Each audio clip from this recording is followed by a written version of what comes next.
Hello everyone, welcome to Priya's world. ఈ వీడియోలో మనం తెలుగు పుస్తక సమీక్ష ఎలా రాయాలి, ఏం రాయాలి, ఏ సైడ్ హెడ్డింగ్స్ పెట్టి రాయాలో చూద్దాం. పుస్తక సమీక్ష రాసేటప్పుడు ముందుగా ప్రాథమిక సమాచారం అనేది తప్పనిసరిగా రాయాలి. దానిలో మొదటిగా నేను చదివిన పుస్తకం పేరు తెలుగు నీతి కథలు, రచయిత శ్రీ రామోజీరావు, ముద్రణ ఈనాడు పబ్లికేషన్స్, పేజీలు 77, వెల అమూల్యం, చదివిన కథ జింక బద్ధకం, నచ్చిన విషయం లేదా నీతి లేదా నేను గ్రహించిన విషయం, ఈ మూడిట్లో ఏదన్నా రాసుకోవచ్చు. నేను రాసింది మాత్రం నీతి. బద్ధకాన్ని మించిన సన్నిహిత శత్రువు మరొకటి లేదు. నచ్చని విషయం, అన్ని జంతువులతో జింక తనకు బద్ధకం లేదని, తాను చురుకైనదని గొప్పలు చెప్పుకోవడం నాకు నచ్చలేదు.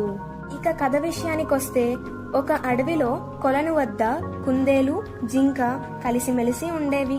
అందులో కుందేలు చాలా చురుకైనదని, జింకకు మాత్రం బద్ధకం ఎక్కువ అని అన్ని జంతువులు అంటుండేవి.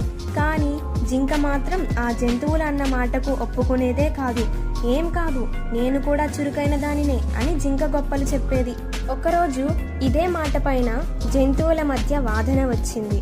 ఆ జంతువులు నివసించే కొలను ప్రాంతానికి పెద్ద అయిన ఏనుగు మధ్యలో కల్పించుకొని, సరే జింక తాను చురుకైన దాన్ని అని వాదిస్తుంది కాబట్టి జింకకు కుందేలుకు ఒక పోటీ పెడతాను అని అన్నది.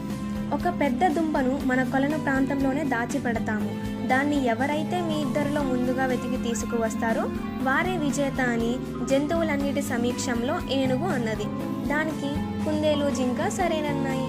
పోటీ మొదలు కాగానే కాసేపు గబగబా వెతికిన జింకకు అంతలోనే విసుగొచ్చింది.